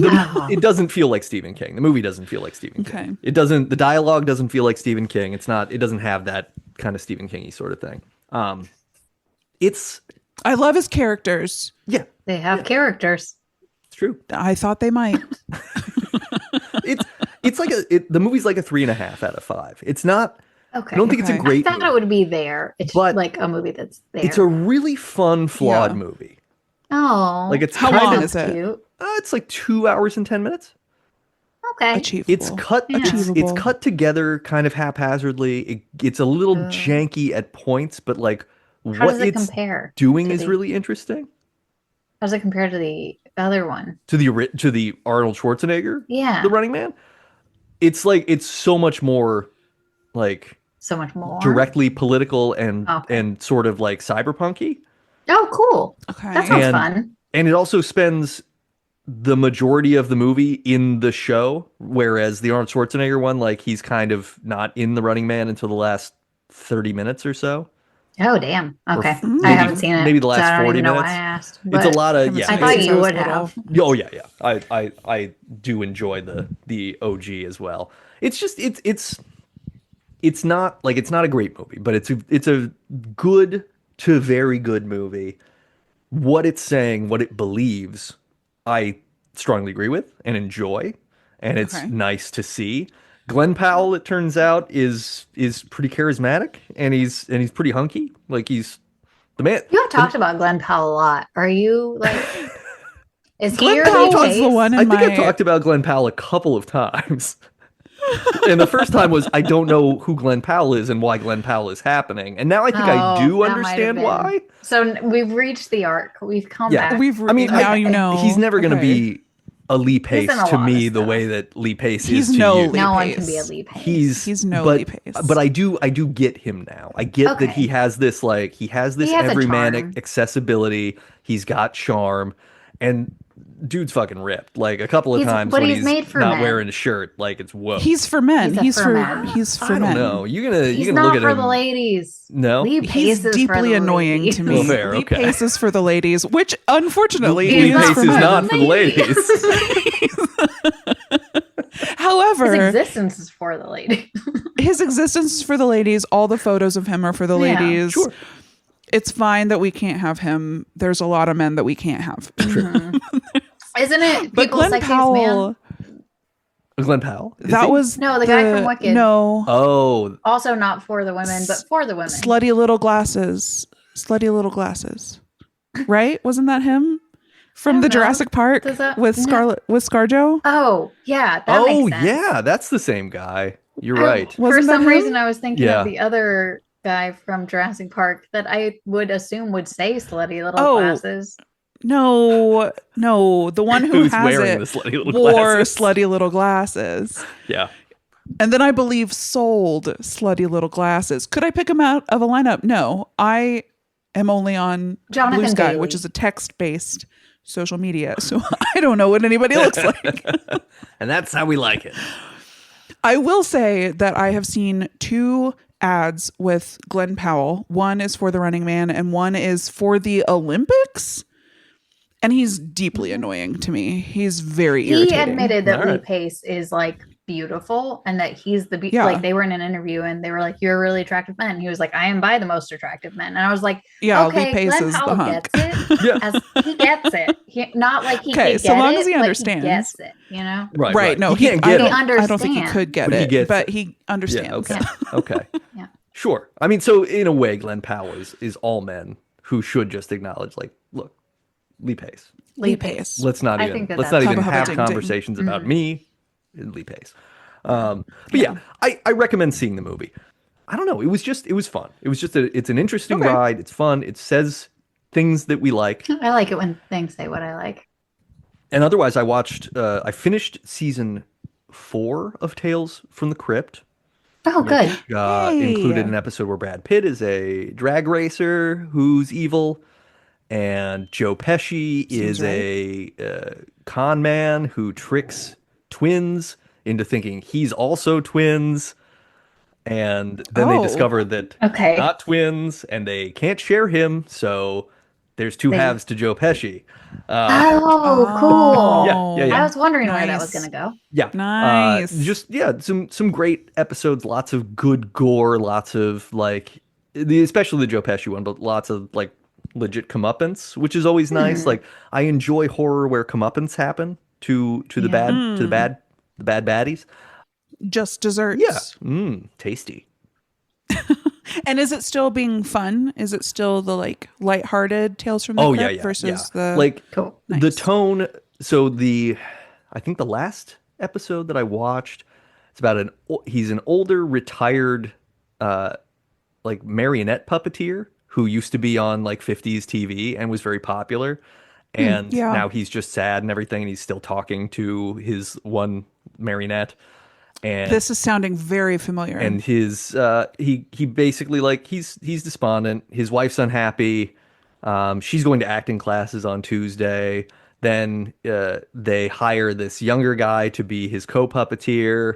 They're really good. They're gonna do this like TV revival show where they're gonna go back and do a live thing. And the older puppeteer guy's like getting excited that maybe his career can bounce back. And then the younger puppeteer guy lets it slip that the acting class got moved to Wednesday, and so now we suspect. So where's my wife What's been the on wife going Tuesday? on Tuesdays all the time? And then of course we find out that it is in fact the other puppeteer that is cheating with the wife. He rigs up the puppet to look mechanically like it's stabbing the wife to death. Whoa. Then the older guy has a heart attack and dies. Whoa. And then the puppet comes to life and kills both Classic. the cheating wife and the cheating boyfriend. And Okay. they are Just desserts. strung It's from your the favorite. 4-poster bed like marionettes. Great stuff. All right. Love it. Um, Love it. in contrast to the episode I brought up several weeks ago about the guy that's just literally an alcoholic who beats his wife to death, and that's the whole episode. Yeah. It has become Yeah. a thing where like everything is much wackier. Yeah. And that, and you know, and stuff where, you know, just fun, weird medical stuff. Like the Crypt Keeper is getting chiropractic work done. Gotta And be careful with that. He's already dead Yeah. though. So Ooh, good point. Good yeah, point. he's literally on the rack when he's getting the chiropractic work done. And chiropractic was invented by a ghost. So Love that. What else would be more spine tingling than a ghost? sort of makes sense that they would get together, Aw. I suppose. And I'm still not wearing my mouth guard, and it's working great. I'm having Yeah. having I'm good happy sleep for and ya. no jaw pain. It's been wonderful. So we'll see what Yep. has to happen from here. I don't know. I've been sleeping a lot, dudes. I don't know. Moving across the country, I guess, makes you tired and or Yeah. susceptible to illness and or a Both. combo of Yeah. both. Sure. Yeah. So we had to postpone today's recording because I was sleepy. I was just a sleepy little guy. Well, as discussed earlier in the episode, Mouse has been stealing your life force. Yeah. A mouse while has been you're stealing sleeping. my mouth, my Mouth mouth force. force. My You got to protect your mouth force. yeah, you sure? Put that do. mouth guard back in. Guard that mouth. God, maybe I should. Yeah. No, it gave me jaw pain Yeah, don't do also because I chomped too much. I did go see a couple horror movies. I went to see Shelby Oaks and Keeper. Okay. Keeper by our boy Osgood Is Perkins. it a keeper? Yes. Okay. He directed it. He didn't write it, so it's Who wrote different it? from. I don't remember. Okay. But they've worked together before. I remember that from looking it up. Ugh. Was it on Dead and Breakfast? No, I'm just... No, of course I would remember that. Amazing. It was good. It was interesting. Folk horror, which is not what I expected from the first couple like teasers that came out about it. It is really interesting. I am looking forward to one or both of you watching it so that we can discuss it further. I don't want to do too much. Yeah, I won't. And other than that, I've been sleeping, I guess. Okay. How was the Shelby Oaks? Was Shelby Oaks good? So it was a movie. Okay, great. I feel like it is a good start. I feel like I'm excited to see what he has in the future. Mm-hmm. This is the first time Chelsea and I are talking about it, and so this is a very don't burn anything. Don't burn anything. That says backer on it. So. Dude, I'm glad that you did. Me too. I'm glad that my you name made is not it. at the end of it. I think I was went it not? I anonymous. sat and watched for a while looking for your name because at the end of the film they showed all the names of the backers, and I sat and looked for your name. I don't for a think while, it was. but I also have a then I got poster, bored. and it said it should have my name. I guess I don't like to put my name, but I was like, Yeah, I'm I do pretty sure I anonymous told for a them my lot. name because that feels like something I'd want to have.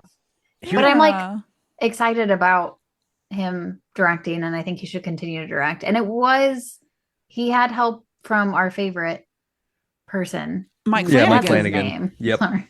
Yeah. I mean, I liked the movie. I enjoyed sitting in it. It wasn't mind blowing, but Wasn't mind blowing, and I thought the performances were lacking. Listeners, Kelly said lacking and then scrunched her Made a face up face. in such a way. I just grimaced. I don't know. It was fine. I thought it was an interesting movie. Yeah. I feel like it shows potential. I want to talk to you more about it Okay. offline. Okay. I see what he was doing. I got away from him at some point. So I'm sorry. I don't want It to got talk away about from it. him. Yeah, It got no, away we from don't him. have It to got talk away like- from him. What I want to say is it okay with you, Chelsea, if we start a campaign now to have this film was backed by Debut Buddies co-host Chelsea Hollander on the Wikipedia page as a guerrilla campaign to get a few more listeners? I mean, if you really want to, but if we're not, It can also say she has no comment on the film. No, We can cut this. comments. They are pretty positive. They are more positive than Kelly's for sure. But I also I felt like I was being pretty tame. I've been following the journey. So like I have been part of pieces of it for a while. So like seeing something come together that you've been a part of is a different feeling than It's like having to a be kid who's clear. a disappointment or a nephew who's a disappointment rather than Yeah, to be clear, I could never make a movie. He made a better movie than I would make. Yeah. Yeah, okay. Same. That's faintest praise to damn Truth. with. That's just the truth. I could not make a movie. Full stop. If you want to hear the rest of the commentary on this, listeners, you need to tune into Never Show the Monster for their episode on this whenever that happens. Well, If we'll it see. happens, yeah. If it happens, that's the place you're going to hear it. That's it. It's over. Yeah. We're not doing it here. Yeah. It's not going to happen. What have you been up to, Chelsea? What have I been up to? So I talked about it but for part of I talked about it when you were gone last time, Nate. I don't know if you heard it whenever you listened to the episode. I went to a thing in which I was worried was a cult. And it was not. Yes. But it was interesting, and I had feelings about it. Okay, what was it? So it's called Weave, and it was something that I had looked up a long time ago because it's called Weave. It's the social fabric that we all have some blah, blah, blah. But it was funded by David Brooks, who wrote a bunch of books on people needing connection. Wait, David Brooks, like the Parkland Survivor? Are you thinking? I was going to say David Brooks, the New York Times columnist. That That's might be. probably That might be. closer. That sounds possible. But he has books. Is it the book guy? Are you That's thinking probably of the books guy. What's his starts name? with an H? Who You're am I thinking of I don't know who I'm thinking of. I thought his name Hodges? was David Brooks. The DNC guy? Mm-mm. No, No. that's not right. Wow. Okay. I don't know. It doesn't matter. I feel like It's called Weave, yeah. like WEAV. Well, it was put on by the Aspen Institute. Yeah, no, it's David Brooks, the New York Times columnist. Yeah, okay. It popped up, I think, on my Instagram, but it was like, hey, you like community and you want to do these things. And so like I went and like, I don't know, it was interesting. It was I understand the intent of what they were trying to do, and it was lovely, and it was lovely seeing people who were doing things in the community and what they were doing. And so what was it? It was like a bunch of people there.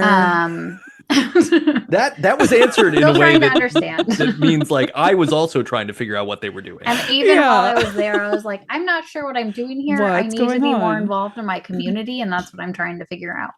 And it did kind of like show me different things that people were doing, but it seemed like the people that were invited to it were people who had gotten grants. So all of these like things go to people who get grants to create something in their community, and they've all done like really I don't know, inspirational things, but they have, I don't know, I don't know if that's correct. Like all of them were going to do it, but it was nice to get funding for it so they could add a little extra to stuff. But like two of the people who spoke on a panel talked about storytelling stuff, and it was really interesting. One girl was really who grew up in Springdale, which is a city around here, and she had an art studio, but she liked to tell stories, and hers was all about Ozark folklore and like how she was like compiling stories for Ozark folklore. But then she also started talking about ghosty stuff, and I was like, I need to hit her up after. Yeah, hell yeah. But I was not at her table, and there was a lot of dancing that happened in the earlier part of the day, and it was like there were definitely different people from all different backgrounds that were there, which was nice. And then there was a speaker on fun or happiness and like finding happiness, who also talked about grief, and that was interesting. And then we all split up into groups, and one of them was like sewing and figuring out, or sewing and talking about community and joy. It was finding the joy in things or something was the whole intent of this thing.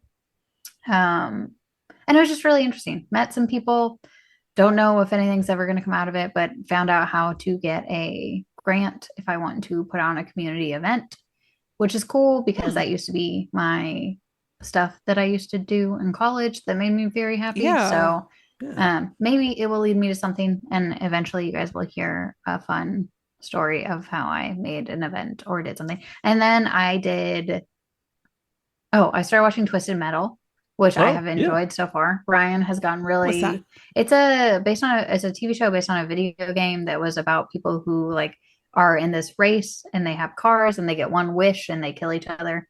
And they all have like fun cars, and it's like after dystopian, and it's kind of like you get one wish, but it's like a monkey paw, right? That's what it's called whenever you get like a wish, and it's like doesn't give you the thing that you want.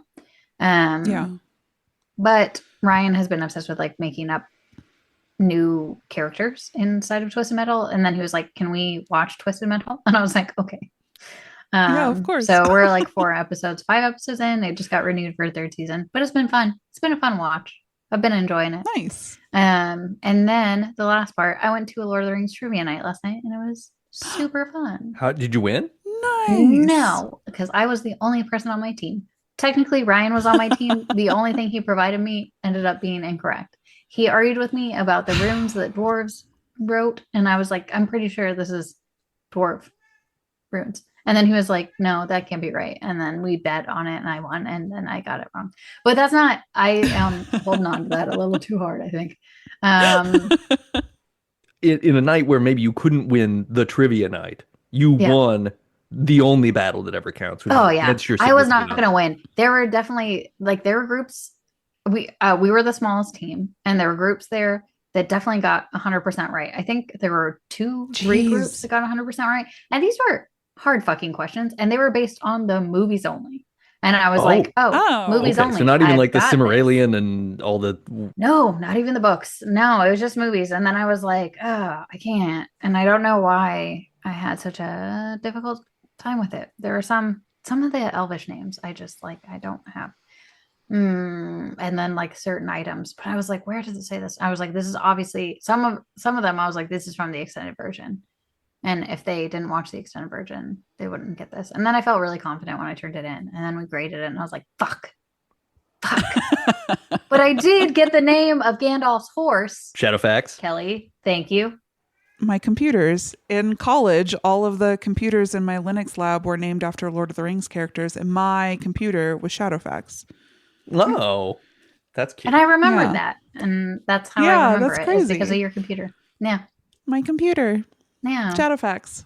I hope it's still going strong. It's probably Yeah. a different machine at this That would point. make sense. Yeah. It'd be weird if it Yeah. was still the same one. It's the That's Shadowfax of yeah. Theseus. too many moons ago. But Yeah. but it was at my friend's bar, and his daughter was Oh, the nice. quiz master, and she did a great job. And That's so fun. I That's I super don't get fun. out much. And then I ran into him, and I haven't seen him in some years. And he was like, "You look the same." And I was like, "You look the same." And I was like, "I do not look the same." But I appreciate these. I always think it's weird that there's an elf named Elrond, right? Mhm. And that at Mhm. no point did L. Ron Hubbard ever be like, I'm that elf, which seems like a thing L. Ron Hubbard would have done. Yeah, especially because he started out as a sci-fi writer. Yeah. Right. And you could have been like, oh, I got Tolkien, whatever. I don't know. It's just odd to me. Yeah. When was Lord of the Rings written? Like the 1930s? 30s? 20s? Right? It was like oh post no, World The War Hobbit One. was written first. Okay, I just watched. Okay, The Hobbit and Lord of the Rings from 1954. 25 to 45. Wait, what? 54? 54? What? The novel for The Lord of the Rings. What? Okay, hold on. The Hobbit was written in 1937. The Lord of the Rings was written Oh, between okay. 37 and 49, and I guess came out in 54. Dianetics came out in 1950. So some of L. Ron Hubbard's work predates Lord of the That's Rings. terrifying. So I suppose it was too contemporaneous. So maybe Elrond is based on L. Ron Hubbard. And he's like, this weirdo Fuck. thinks he's going to live forever, and he's a shut-in. It went the other way. Ah! That was the MouthGarf Report. Oh, I'm still wearing mine. Hell yeah. Would you like to play a game with me? Yes. Real quick? I almost Yeah. forgot we did that. That was a very long Yeah, mouth let's bar. do it. We did. We went. We had to battle it out about Shelby Oaks for Yeah. conservatively 35 minutes, and that's okay. It's all Talk about staying Lee in. Pace. And Lee Pace, yeah. Oh, which Yeah. look, yeah. God. Hubba hubba ding. There it ding. is. Wait, can I tell you before we get to the game? Can I tell you a Lee Pace anecdote? I'm so sorry. So years ago, I, as a birthday gift to myself, rented a haunted hotel room for a couple nights in Denver, and took the boy I was seeing at the time. And in the I tried this. I'd never done this before. I tried, you know how when you book a hotel room at like a nice hotel, there's like a special request. Oh, sure, section. yeah. So in the special requests, I was like, is this real? Will you do this? Will you put a framed picture of Lee Pace somewhere in the room? And they fucking did. There was like a little no longer functioning, like a defunct fireplace. Mm-hmm. And on the mantle, they put a framed picture of Lee Pace holding one of his chickens. He's on his farm holding a chicken. And I was like, perfect. I couldn't have asked for better. Like, that's exactly the photo I would have selected also. The service is not So- dead. That was amazing. Yeah, that was incredible. We tipped very well. I love it. Okay, that's my anecdote. And it was a beautiful anecdote. So I'm not going straight to the Thanks. game because I want to give the anecdote room to breathe. So I can. I want the listeners to really let that sink in. Yeah. It's time to play I See What You Did There.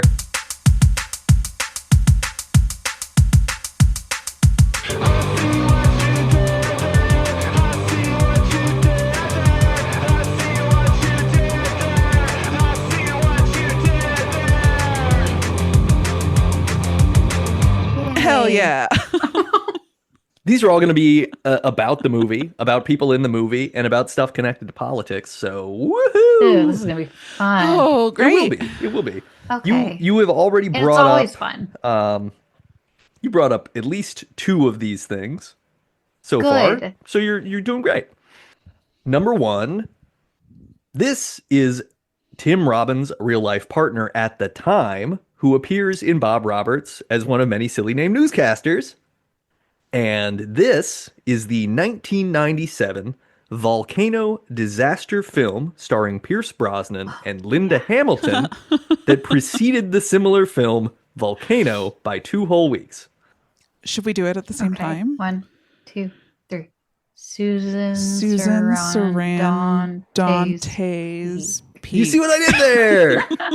Yay! Susan Sarandon Dante's Peak. I know it's Sarandon and Don. No, it's fine. It's We're gonna fine. let No it. one's arguing. It's We working. would never. No one's It's arguing. working. We're not going to do that. Yeah. I We can't appreciate make that it. We're you not gonna do both that. knew Dante's Peak. Yeah, great movie. I forgot that it came out 2 weeks before Volcano, and then somehow Volcano became the more popular movie Yeah. too. It did. Oh, Well, Dante- Dante's Peak was my jam. I've never watched Volcano. yeah. To me, Dante's Peak is more Yeah. famous. That and Daybreak. Is that the other one? Wait, no, that's vampires. What's the one where they're stuck in a Daybreak is vampires. they're Oh, stuck underground in yeah. a What is that one? tube? Does it have Mimic. Sylvester Stallone? No, I don't Am I know. making this up? Tube Oh, Trap. I don't Is know. it Daylight? Daylight. Trap. That sounds right. It could be Daylight.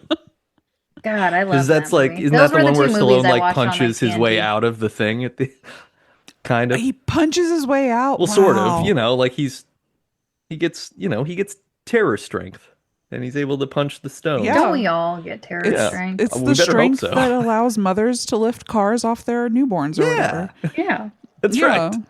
right. Okay, number 2. Daylight. Yep.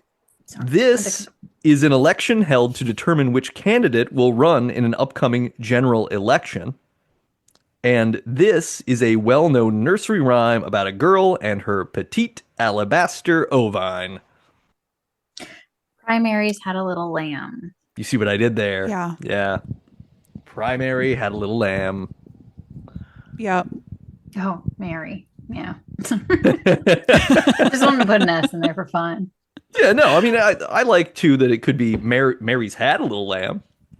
Yeah. Maybe many Marys had All a of little them. lamb. Could be multiple Marys, or it could Yeah. be that Mary has had a little lamb. Little like, lamb. it's past participle. Like, yeah, well, sure, she's had a little lamb. Yeah. We've Yeah. all had a little lamb with some mint jelly. We've all haven't had we? a little lamb. I'm trying to cut down on my meat intake. But yes. Yeah. Same. Number three. This presidential scandal during Ronald Reagan's administration involved the using of funds from weapons sales to fund anti-communist militias in Nicaragua, despite being expressly prohibited by Congress and international law. And this is a form of spoken insult, usually in sports events where players want to get into each other's heads. I ran contrast talk. Contrash You talk. see what I did there? I ran contrash Got talk. it. I'm glad that you said that earlier because I would have not. My brain would not. I have. would have spun my Yeah, wheels forever. a long time. You would have had to hold our Yeah. hands. Yeah, it would have been humiliating, to be honest. It remains wild that this happened, though. Okay, so they were like, "Hey, we don't want socialism to happen in Nicaragua, so we're going to sell guns to Iran legally. Yeah. Then we're going to take the money that we get from the sales of those guns and send it to Nicaragua to these hard right militias. But we won't have been funding the militias because Iran did it." Yeah. And then and they were like, "We won't get caught doing this. This is genius." Terrible. Gotcha, bitch. Number 4. This machine kills fascists is a message this American folk musician placed on his guitars starting in 1943. And this is a set of rules created by sci-fi writer Isaac Asimov, including a robot may not injure a human being or, through inaction, allow a human being to come to harm. 2, a robot must obey the orders given it by human beings, except where such orders would conflict with the first law. And 3, A robot must protect its own existence as long as such protection does not conflict with the first or second law. So Woody got 3 rules of robots. Yeah, it's pretty damn close. Yeah. I can't remember. I can't remember either. Synonym for rules. Artificial intelligence. Laws. Great laws. Uh-huh. Ooh. And then what's the sort of what's the working aspect of robot? Like the study of robot would be robotics. Ooh. Hell yeah. I was like robotology. Robot. Yeah, that's it. Yeah, Woody Guthrie laws of robotics. You see what I did there? And number five, Tim Robbins also directed this film about a nun, played by Susan Sarandon, who comforts a convicted killer on death row, played by Sean Penn. And this... See, that might be about... This is a callback to something that happened offline. That might be about Henry Lee Lucas. Anyway, it could be. go on. And this was a long-running zombie series that ended in 2022, if you don't count the spin-offs, and ditch the definitive article in the title. 2002? It ended in 2022. 22. I was like, whoa, I lost a lot of time. You were asleep for a long time, Kelly. We didn't tell you, but it's been 20 years. I was so sleepy.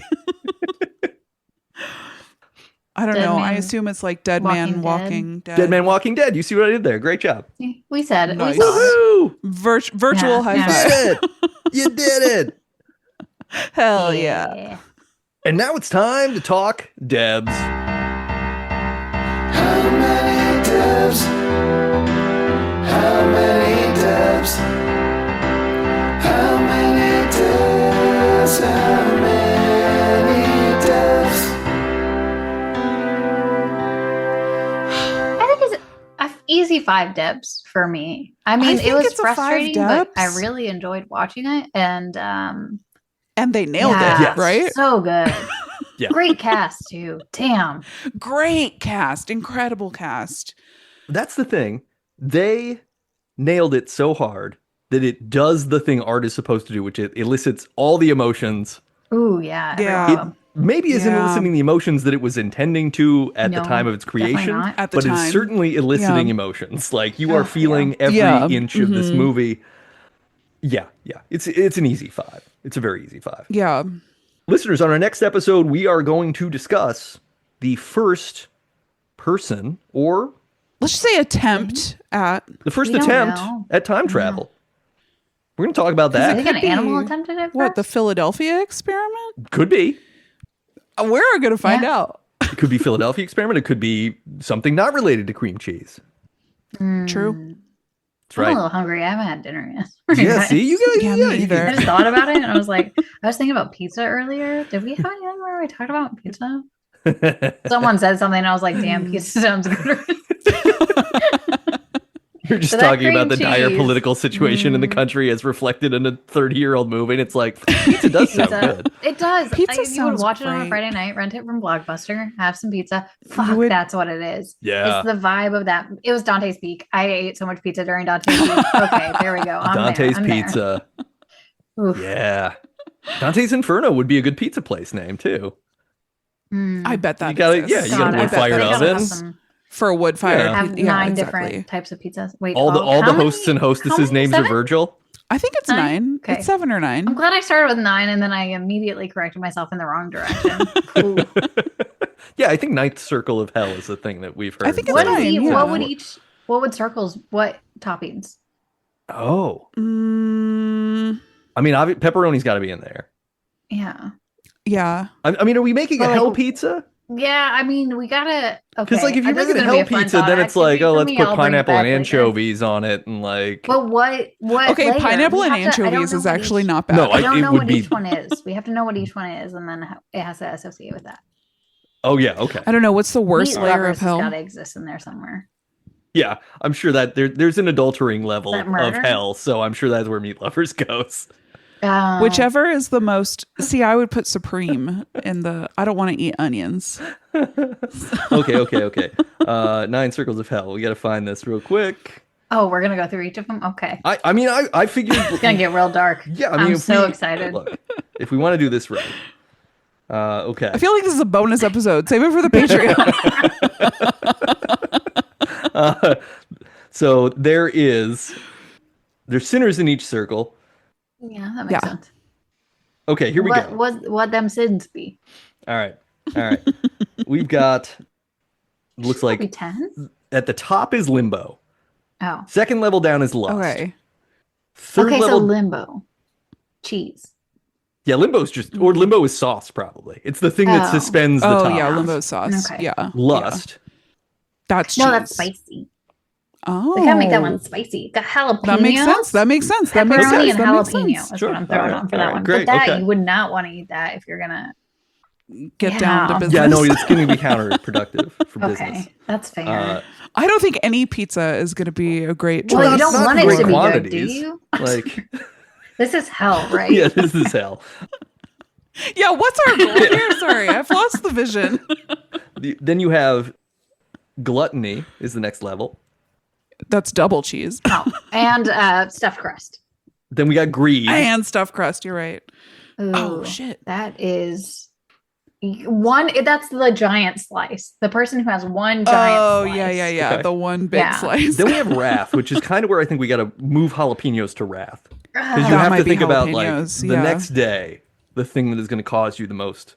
Diarrhea. Mhm. Well, just Okay. yeah, the general discomfort. Like even That if it comes cheese. out solid, Yeah. it's not going to end well. Okay. Yeah. Then you have heresy. Oh. That's got to be pineapple, right? Ooh, yeah. Mm-hmm. That's controversial, but I like it. I like where your head's at. For the record, I don't mind a pineapple on pizza. Then we have violence, and violence is broken into against others, against self, and against God. Okay. Oh. Okay. Violence against others. That is. Garlic. Ooh. Ooh. I like that a lot. Mm-hmm. Thanks. Yeah. Violence against self. Jalapenos Yeah, again? it's just a lot of fucking Jalapeno. jalapenos on this pizza. Well, I feel like you could do jalapenos and then do like the banana peppers. I do banana peppers on. Oh, sure, yeah. I mean, there's yes, habaneros banana too. Let's There's do different all kind of types peppers. That's just like a That's bunch true. of That's peppers. true. And then against God. Yeah. Mushroom. But magic God, mushroom. that is a fire. That's what I'm against saying. Okay. Then But we get that to would be communing with, or I don't know. I think it's not magic mushrooms. I think it's just normal fungus, which is a violence against God. and then you have fraud. Oh. Canadian bacon. Yeah, damn. Great. Okay. Perfect. And then the last circle is treachery. Upside down pizza. Left pizza, none beef, whatever. All right. Great. We made it. We did it. I'm gonna think about it more, and I'm gonna make menus. Yes. I love this. I'll This give that has to come Ryan. back. I'll make Ryan do. This has to come back. Yeah, Ryan will crush Yeah. it. So we're going to talk about the first attempt at time travel to the extent that we can. We're going to figure that out. We're going to come back. We're going to talk about it. We might even try to time travel on the episode. Hell yeah. I mean, I think that could be fun, right? Hell yeah. I always liked the comedian Dave Attell used to do he did his like late night bar show that was on Comedy Central Yeah. years ago. And he would talk about blacking out Yeah. being a form of time travel. Oh It yeah. is. It absolutely is. Listeners, if you like the podcast, subscribe, rate, and review us wherever you listen. Give us 5 stars on Apple Podcasts. Tell us what you think of Bob Roberts. Or tell us what you think of folk music. Or don't tell us what you think of politics. If you like the music on our podcast, which is All for the Forces of Good, that's because it's produced by Michael J. O'Connor. And you can find his music at michaeljoconnor.bandcamp.com or his music with his new band at Michael J. O'Connor and the Cold Family.bandcamp.com. I also suggest that you check out his Substack. He writes really great essays about all sorts of things that are very important to just life, Agreed. Just life, liberty, etc. And if you want to read some books, check out readspaceboy.com. Spaceboy Books is the small press that I run, and we publish lots of books. And boy, howdy, are they full of ideas. And most of those ideas are pretty interesting. but you'll have to read them to find out. Are some of them bad? You didn't say good ideas. No, Just I mean, interesting. yeah, they're Some are good, Look, I right? think that for the purposes of protecting ourselves in the current That's climate, fair. like all ideas are interesting. Yeah, that's true. Right? Very I true. mean, Good point. Very great point. That was a good point. I hope all that sigh comes through on the recording because Yeah. otherwise it'll be a really long pause. And if you want Chelsea and Kelly to talk about Shelby Oaks, you're going to have to start sending them money. Okay, we'll accept I just that. suggest that you Zelle them, email us. I will do a quick background check to make sure you're not a creepo or a grosso or a weird dude. And then we'll give you an email address you can Zelle some money to. And once they hit, what was the number you wanted to go for? Was it 50,000? 50,000. Yeah. Yeah, great. So once they hit $50,000, they will talk about the film Shelby Oaks. Yeah. Hell I yeah. bought meat out of the back of a truck the other day. Sorry.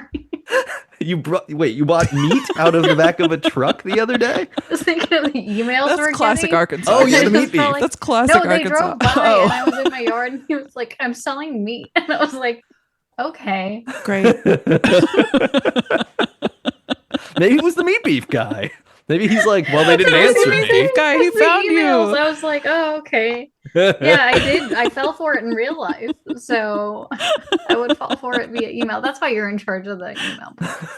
No, dude, the email was asking us to sell him meat. Yeah, he wanted to buy our meat He knew beef. what was happening. I should have sent the meat beef to him. It's true.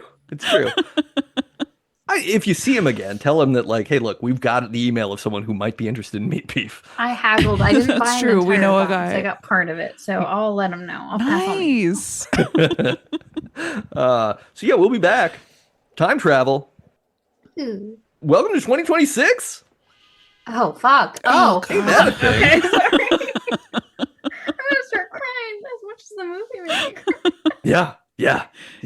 Oh. Yeah. Hey, Yeah. time, whether you travel in it, trying to travel backwards or not, like it's going forward, no matter It's what. going. I'm kind of done with this year, so that's okay. This is okay. Ceaselessly into the whatever. Yeah, they here we say. march Good into the night. void.